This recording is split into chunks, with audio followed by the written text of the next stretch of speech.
Yu-Gi-Oh! Virtual on review, everybody.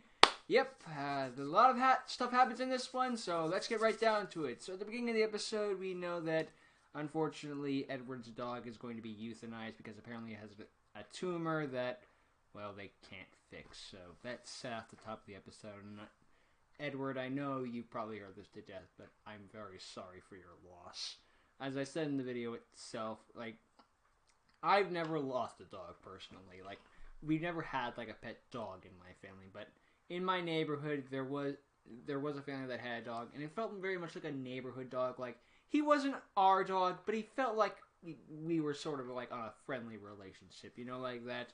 And I've known that dog for what feels like 10 to 15 years. I think I've known that thing since I was in elementary school, for God's sake, and I'm in college now. And unfortunately, not too long ago, the dog died of old age, and that was a very depressing day for the whole hill. It's just very sad. I feel like a part of the hill's history was going with this, but the hill was in the neighborhood because my neighborhood's on a hill.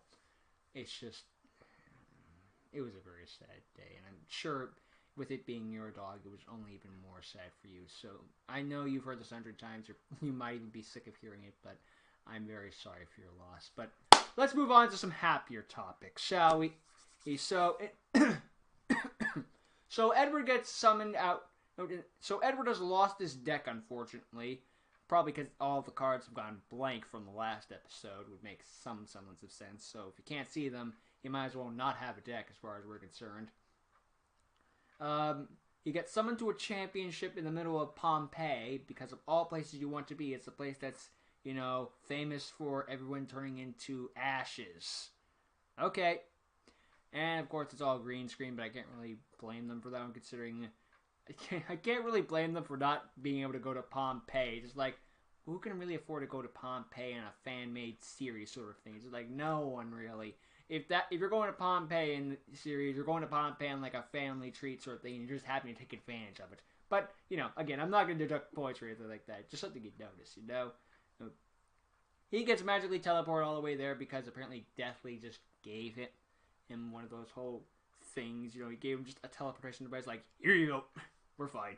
Anyway, he teleports out and suddenly learns that his opponent, which is the champion, and his opponent's a champion, and the champion's letting him attack, and if he beats a champion, he becomes a champion. Yay! And Oscuro apparently gets the axe in this sort of thing because he's nowhere to be seen. But then again, well, he's not nowhere to be seen, but he's not in Pompeii. Well, sort of, but I'll get into that later. Anyway, to be fair though, Oscuro did lose that duel against Edward, so it does make sense. Also, there's a weird thing where it said Edward can't duel because he doesn't have a deck, but just you beat Oscuro because you still used Ivan's deck. It's just why can't you do that again? But then again, I guess that could be because Ivan's spirit wasn't inhabiting him, therefore he couldn't use a deck. Sort of like how Yuya can't use Yudo's deck unless Yudo's sort of involved in the duel specifically, sort of thing. It's semantics, but it's one of those things that's just it feels like a plot hole, but you also don't understand why it isn't a plot hole. It's specific like that. Anyway, so anyway, we find out that the champion is Edward's father! Right out of nowhere! And with no build-up, I don't think. Okay, maybe there was a bit of build-up, but I didn't notice any of it! Also, I don't know if this was the guy that took his red mask off or anything like that. I'm still trying to wait for some sort of follow-up on that, because that has gone nowhere, unless I really missed it. If I really missed it, well, that's egg on my face. But it's just, weird, So, anyway, after that, of course, and we find out that he's the father, and they're all great with that sort of stuff. And he's been put in the body of an android and stuff like that. So I imagine that they originally planned it to be a different actor, but then the actor copped out the last minute or something like that due to real life complications or something, and so they had to use a drone.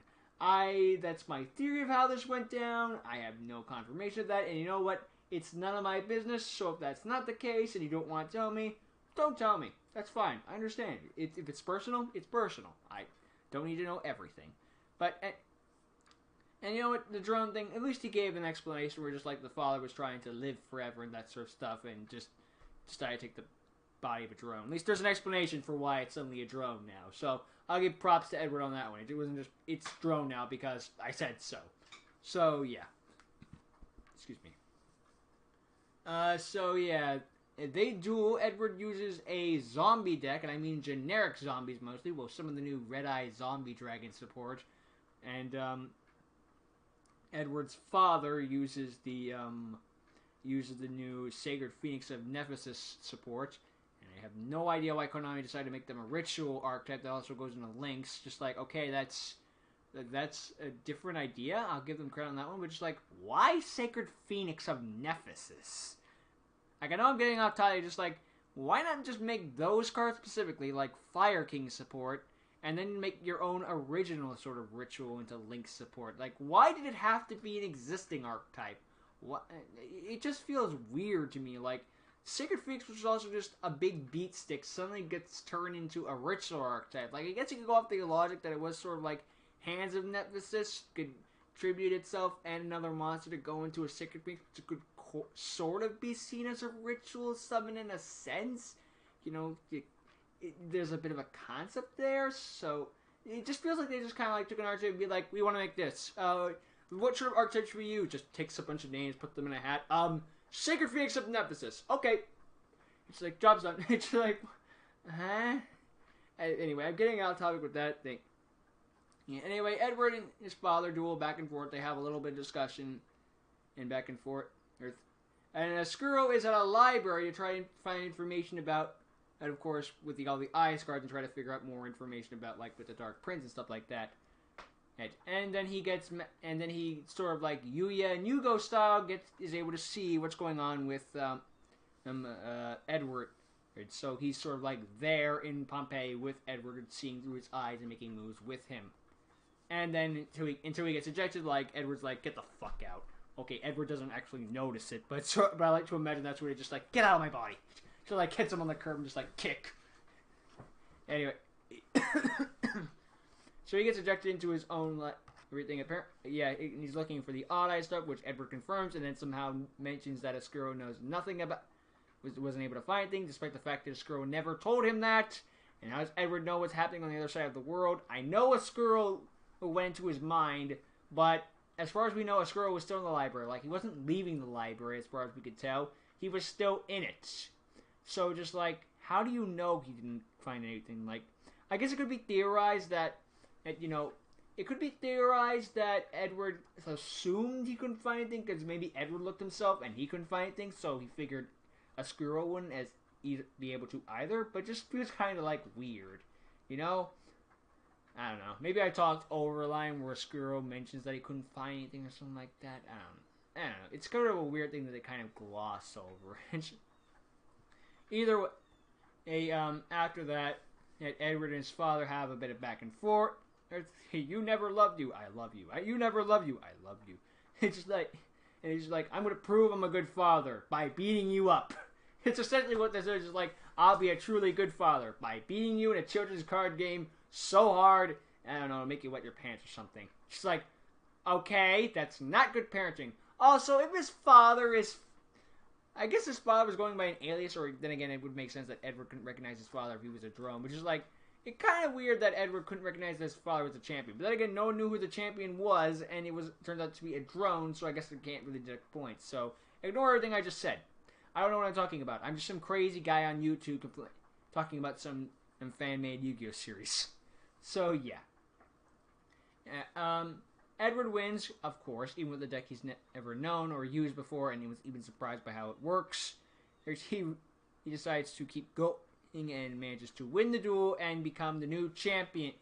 And yay! And then he gets teleported home. Yay! And I think that's the end of it. Anyway, I think something about Deathly mentioning that they're trying to go somewhere. I think there was a part at the end where he's on the phone with Deathly or something, but I can't remember off the top of my head. I think they're just trying to go after the Dark Prince in the final episode of Season 2. Because, yeah, the next episode is the final episode of Season 2, in case you don't know. And then they're going to go on a hiatus before filming a film, and of course, Season 3. But I'll get into that at the end of the episode. But at the end of the episode, we, of course, see the Dark Prince taking out some random nobody, and then some random nobody from another planet, comes in to try and ask for help because apparently his planet is in crisis. To which the Dark Prince gives him a freaking deck, which I'm sure has the Seal of Orichalcos in it in my headcanon, and he's giving him the entire deck to try to infest the Seal of Orichalcos in another dimension. But according to Dead Revelations, according to Shadow Duelist, aka the guys who make Virtual 1, that's not the case. It's just to help build up for like Season 3 and stuff like that. And of course it's there to help with the finale and stuff like that. So you know what, fair game. If he wants to disprove my headcanon, fair enough. It's just how I interpreted it. That's the thing with this sort of thing. There's multiple interpretations, and that's always good. It's good that the audience doesn't always know where it's going. Some could be right, some could be wrong. It's always a positive thing in the world, unless they're being dicks about it. But I'm just only speculating because I'm interested. You know, you're keeping me interested, and I always like that. So anyway, the odds are on the finale. We'll have a final face-off with the Dark Prince. Edward will magically be able to see his deck again. We'll probably fight and maybe we'll probably vanquish the Dark Prince, but you know, maybe he'll barely get away or something like that, like in the spirit of the guy who is deck infested or something like that. I don't know. I don't know where we're going exactly with this, but I am interested, and so yeah, I'm very interested in the season 2 finale. And then after that, we have a movie in which is titled Vori, V-O-R-I, in which I am very disturbed because its name is dangerously close to Voorhees, which is the last name of the slasher villain of Jason Voorhees from the Friday the 13th series. To which I'm there like, okay, I don't know whose idea this was. Odds are it was Dartha's, though, because it seems like something he would do. No offense to Dartha, but that sounds like something you would do, like, oops, I accidentally made it close to this slasher villain. I wonder why. I don't know, maybe it was just a complete accident or something like that, or a complete happenstance. It's just something you notice, you know? Thank goodness there's a Michael Myers movie coming up next. If it was happened to be Friday the 13th, he would have been in more serious trouble. But odds are we'll have a Friday the 13th movie up by then, considering how much the freaking 70s and 80s are coming back. But that's another thing for another time. It's just something you notice, you know? It's just like, Voorhees, like Voorhees? Or Vori, like Voorhees? I'm sure Vori just means something in another language, like it has like death or something like that. Just, you know, something you notice, you know?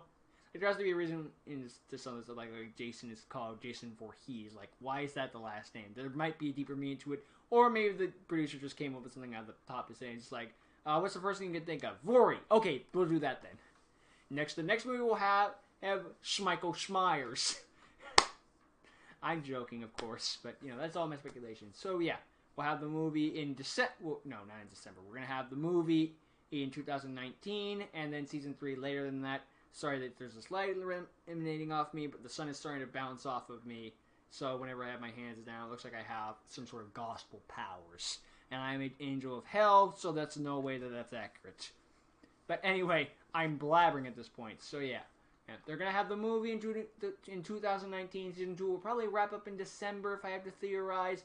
Maybe late November. I don't really remember off the top of my head because I'm going off of memory, but I'm probably going to favor December. And of course, they're going to take a hiatus for a bit, then do the movie, then probably take another little hiatus, and then, of course, do Season 3. And you know what, guys? You've definitely earned your rest. And I thank you for putting in all this hard work with the season and stuff like that. And, of course, the series as a whole. But you know what? The season isn't done yet. So, I'll say my final thank yous, of course, for the finale of Season 2. But anyway, all that said, this is, of course, the Great James signing off. Oh, wait. And this was a really good episode. I'm glad I watched it. Kind of a bit weird that the whole Edward Sprague thing came out of nowhere, but whatever. I guess there's it's not like the entire thing was bad. It's surprising, you know. It's, you know, a B grade or something like that. See ya.